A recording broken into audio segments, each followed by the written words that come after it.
интерден шыға берістен бізге гай тоқтатты.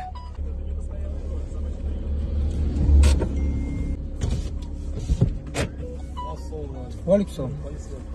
Қалдыңыз бар. Алхамдулилля. Жаттамыз ола ма? Тағы білет? Ақшамдан қоспай кетсіз. Тағы білет? Жаттамыз ола ма? Жоқ, бағанағыдай просто маған аубастан естілмей қалды да. Полиция лейтенант Хайдар. Жаттамыз ола ма? Құжаттарың бар? Күндіз ақшамдан қоспай кетсіз. Құжатшымды қосылмай кеттім ғой? Иә, қосылмай. Иә? Енді қазір мен хаттыма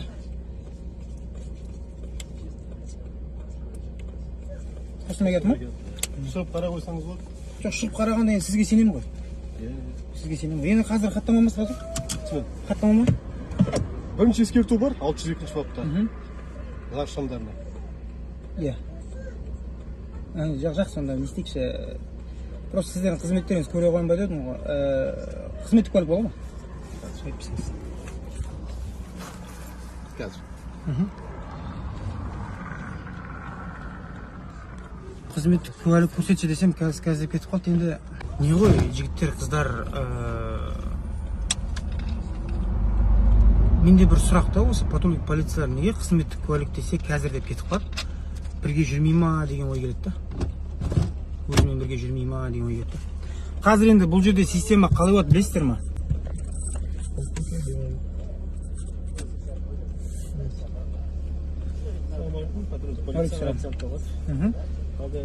Жақсы, алхамдулилля.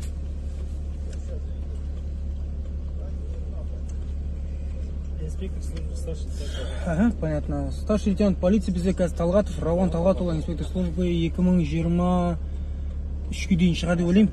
Білмедім ал. Көрінбей тұрған жерде. Талғат қой, а? Болды. Маған, иә. Сіз деген автокөлігіңізде фарыңыз жанбай қалған. Сол үшін тоқтап тұрсыздар. Менде мына жерде авто деген бар. Авто дегенге қойып қоямын мен деген. Авто дейтінде енді машина қыздырғанда жағу керек негізінде. Мен авто деген дұрды. Шот көріп тұрмын, анда алдыңызда өте жанбай тұр. Көрсем бола ма? Түсіп көрсем бола ма? Бізде негізінде машинадан түсу үшін полициядан рұқсат сұрауымыз керек, ол туралы біліп кетіңіздер. Так, 062. Значит, авто дейтін жанбайтын болып тұр ғой.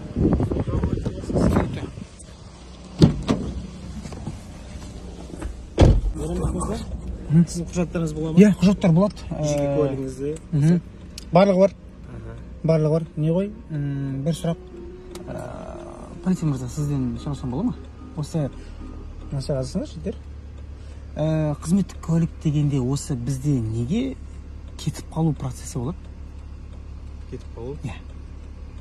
Енді қызметтік куәлікті мен дейтін енді талап етіп, анау тұрған жоқ, просто қызметтік куәлігін таныса қойсам бола ма дегенде неге кетіп қалады дейтін осы көп полицейлер сөйтеді, неге деймін ба? Ана фар жағылған ба, жағылмаған ба, точно қарап көлік кетіп қалды. Жоқ, енді тоқтатқан себепті, значит, точно болып тұр ғой, тоқтатсаңыздар. Иә, соны барып, радардан қарап көлік баратырмын да, регистратордан. Жоқ, ол егер дәлелдемені әкел деген уақытта ғой. Мен қызметтік куәлік өзім убедиться етуге алып баратырмын да, көзіме толық жеткізу үшін кетіп баратырмын. Оның қызметтік куәлік не қатысы оған? Мен просто танысам соны барып көріп келейін деген ба. Болды, жақсы. Барынша үзір дейміз ғой, сол себеп шығар деп. Бірақ та қызметтік куәлікпен қазір таныса қойсам бола ма? Айып етпесеңіздер. Бірақ енді біздерге арам ой келіп жатыр да, сіздерде қызметтік куәлік бірге жүрмейтін болып тұр ғой деген да. Кетіп қалғанға сайды. Хайдаров Қажымұхан Ахметұлы, иә? Машаллах. 2022 майдың 4-і. Мына жерде көре қойсам бола ма? Бұл бой болып тұр да, Мейрамбек мырза. Майдың 4-і жоқ, бұлар бір ай бұрын заявка береді бұлар.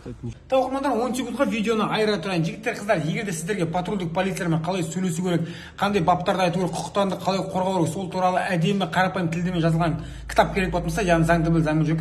Мына посттың астындағы WhatsApp нөмірге хабарлассаңыздар болды. Менеджер өзі жауап береді, ақшасын лақтырасыздар, сол кітапты оқып, иншаллах, өзіңіз құқығыңызды қорғайсыздар. Ал видеоны жалғастырамыз. Бұған не айтамыз енді? Мейрамбек мырза. Біз приказдан жақында өттік.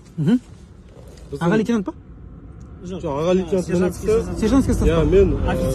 Мен офицерский жаңа составқа жаңа өтіп жатырмын. Сондықтан біздің құжаттарымыз дайын болмаған әлі. Жоқ, былай ғой, мен сіздерге айтайын, система қалай болады негізінде. Кез келген полиция мырза қауіпті алдын алады. Қауіпті алдын алып берген полицей нағыз полицей, дұрыс па? Енді өзінің құжатын алдын алып білмеген полицей қалай қауіпті алдын алады? жоқ енді сол дайын болмай жатыр да бізге. Иә, бізде осындай бір жағдай болған негізінде.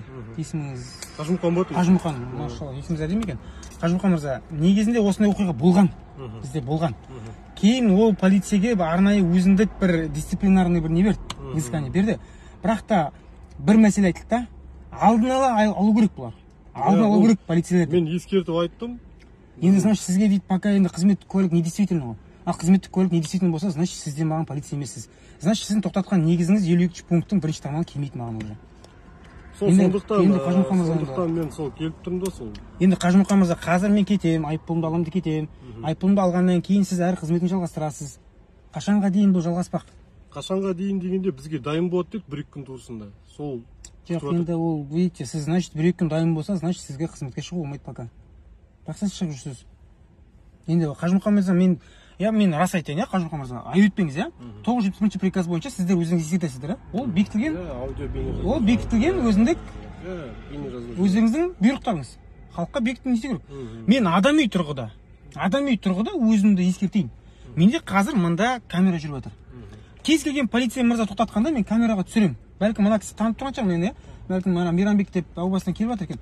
Соған мен танып жатқан шығар деп ойлаймын, бірақ мен камераны шығару мақсатым, уаллахи айтайын, мен сізге Қажымұқан мырза, уаллахи, Аллах куә айтайын, сіздерді позор қылу емес. Кез келген полицейлер мені жақсы жағына жақтайды. Неге? Себебі, егер де жақсы нәрсе болса, мен мақтаймын. Мен сізді мақтайын. Егер жақсы жағын көрсетсеңіз, егер жаман жақ көрсетсеңіз, ол өзіңіздің жемісіңіз. Мен ешқандай кінәм жоқ. Сіз қалай қызмет жасайсыз, солай интернетке кетеді ол. Мен сізге сурет салмаймын басыңызға, немесе дауысыңызды өзгертпеймін. Сіз қазір енді қызметіңіз интернет қалай бағалайды ойлайсыз, өзіңіз ойлап қараңызшы. Сіздің қызметтік куәлігіңіз просроченный, немесе қазір менің көрермендерім арасынан сіз кезінде тоқтатқан адамдар тап болады да, бізде де тоқтатты осы уақытта дейді, мысалы. Сол уақытта ел аузына кішкене ұят болады ғой. Сол кезде кім жаман? Мен жаман тағы. Ал негізінде қызметтік куәлікті, қызметті дұрыс емес атқаратын полицейлер дұрыс емес негізінде. Жоқ, түсініп тұрмын ғой, Қажымұқан мырза, бұндай жағдайда енді арнайы заң бар шығар, үкім бар шығар. Мысалы, сіздерге трассаға шығу болмайды. Пока дайын болмайынша шықпаңыздар, қызмет жасамаңыздар, пока мылтық бере тұрыңдар, осы жерде тұрыңдар деген сияқты. Сержантский тем более. Мен приказ бәрін өттім. Енді Қажымұқан мырза, өзіңіз былайынан логикалық тұрғыдан алып қараңызшы. Полицейді полицей қылатын екі нәрсе. Бұл өзінің формасы және қызметтік куәлігі, ксивасы. Сізде форма бар. Мен сізге қалай сенуім керек, мысалы бір сұрақ, логический сұрақ. Мысалы сіз дейтін, ряженый шығарсыз мүмкін. Ряженый дейтін, андай сатып алған, типа, ондай жоқ бұл. Енді біз сене алмаймыз ғой уже. Біз қызметтік куәлікке сене аламын.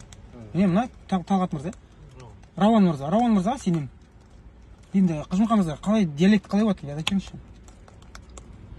Сол дайын болмай жатыр. Күтіп жатыр. Жоқ, ол маған маңызды емес. Қажымұқан мырза, енді сіздің қызметіңізді айтамын, маған деген. Мен енді былайша айтқанда, сізбен қызмет жасай алмаймын ғой уже мен. Яғни сізге уже мен жауап беруге нем бар ғой, жауап бермеуге хақым бар ғой. Жоқ, Қажымұқан мырза, сіз дейтін мен көңілді тиіп кетпейін.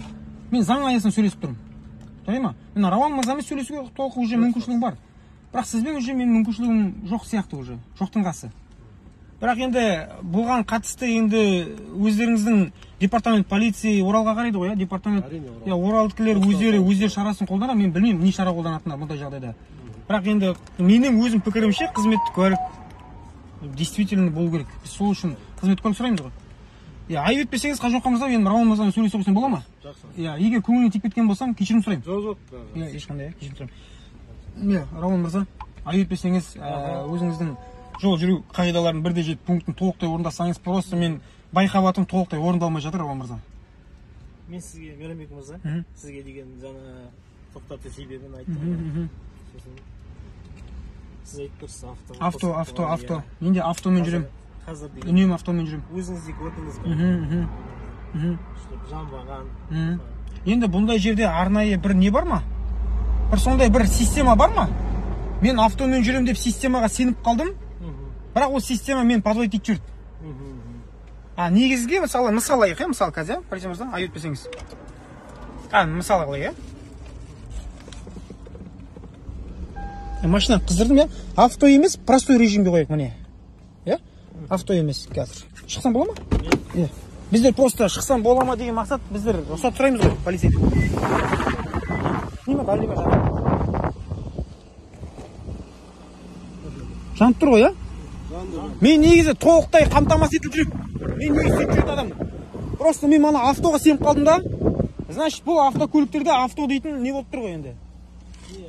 Қандай? Енді бұндай жағдайда Рауан мырза қандай шара қолданады бұндай жағдайда? Мен автоға сеніп қалдым. Бұл авто мені подводить етіп. Енді полицейлерге мен авто екен барлығын дәлелдеп тұр, мынау мені подводить ететін нәрсе екені. Бұндай жағдайда қандай шара қолданады Рауан мырза? Ондай жағдайда деген қазір мына фарға ескерту береді ғой. Сіз білесіз. Иә, ескерту және деп келеді ғой, иә. 3 мәрте ма, 5 мәрте ма бәрдім, иә. Сол сіздің құжаттарыңызды қарап, сосын ескертуіңіз болмаған болса, ескертуіңізді жазып беруге болады. Иә, жоқ, жалпы заң солай ма деп жатқам ғой. Жоқ. Инспектордың өзінің несі бойынша ғой. Ескерту жазып бере алады. Иә. Біріншісін. Сонда сіздердің айтуыңыз бойынша қазір мақсат не жазып беру? Не мақсат дейтін не ғой? Жоқ, дұрыс. Рамазан, мен айтайын деген, қазіргі таңда сіздің білмей қалғаныңыз сол кешіріммен өтіліп келеді деп тұрсыз ғой, былайша айтқанда. Иә. Сол сіздің жағыңыздан бізге дейтін мейірімділік болады. Сондай мағынада айтып тұрсыз ғой. Иә, машалла, онда дұрыс. Енді мен 1-7 пунктін толықтай орындалғанын қаласам бола ма? Иә, 1-7 пункті бізде жол жүру қағидаларының 1-7 пункті бар ғой. Соны толықтай орындалғанын қаласам бола ма екен? Рауан мырза, Мейірімбек мырза, сізге мына фарыңыз жанбайғандықтан мен сізге деген не ауызша ескерту беріп жіберемін. Жарайды. Мен қазір онда авто емес, мынаған қойып қойын сразу. Сосын жолыңыз болсын. Значит, құжаттарым жақалтама сала берсем бола ма? Құжаттарым жақалтама сала берсем бола ма? Пакет емес та, тек ауызша ескерту. Инспектордың өзінің қарауы бойынша ол деген или штраф, сізге айттым ғой, или штраф, или ауызша ескерту бере аламын. Ол жерде және деп келеді, дұрыс. Иә, кешірім сұрайын, немесе деп келеді. Немесе, или. Иә. Значит, бізде ескерту. Болды, онда мен белдігімді тағымды жүре беремін, полиция мырза. Онда сіздерге де қызметтеріңіз сәттілік. Және ай өтпесеңіз. Мана мен негізі полиция мырзаларға мына жерге бір арнайы Мединадан келген құрман бар еді. Сіздерге былай ауыз суге сыйға тартсам бола ма? Мынаны халықпен, біздің мақсат халық полицейдің арасын жылыту. Болмаса, жылыту арасын. Сондықтан да мен аны как видео ретінде мен анандай қылып жасағым келіп тұр. Сіздермен халық пен полицей жақсы көрсін. Өзін Тоқаев мырзаның айтқан білесіздер, қазір ішкі істер министрінің басшылығын айтқан білесіздер. Полицей мен адамның арасы алыстап кеткен, суықтап кеткен. Сондықтан да мен мына құрманы Мединадан келген мынау Аджо дейтін ең қымбат құрма. Оны сіздерге сыйлық ретінде бергім келіп тұр. Қажымқан мырза, ай өтпесеңіз да? Бұл ешқандай да немес, Қажымқан мырза. Бұл дуаланған емес. Уайымдамаңыздар, бұл дуаланған біз. Жарай ма? Шын ниеттен тек. Шын ниеттен тек. Шын көңілден бұл. Қажымқан мырза. Мынау да Аджуа құрмасы. Қажымқан мырза. Ал жақсы, жолдаңыз болсын. Алла береке берсін. Сізбен сөйлесуге болады ма? 1 минутке ма? 1 минутқа. Негізі, просто мен қолым қайырып қорқам просто. Қолым қайырып. Қазір ана жерде байлам жатпаймын ба? Қолымнан наручник тартылып.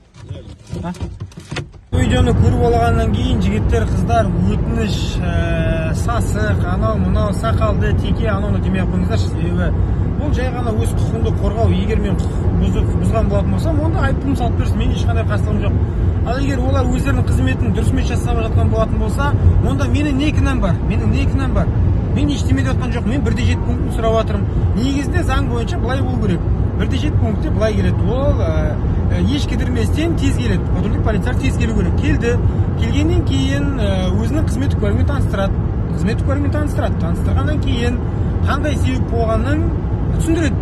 Және сертификатталған арнайы құрылғымен сол дәлелдеп береді. Болды, мен осы нәрсе 1-7 сұрап тұрған. Мен асықпай сұрап жоқпын ғой. Мен ол кісіден басқа нәрсе жеке сұрап қойған жоқпын. Үйленгенсің ба деген жоқпын. Басқа сұрап қойған жоқпын.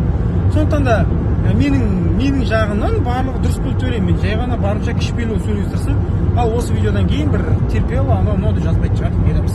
Инста парақшаны тіркеліп ұмытпаңыздар.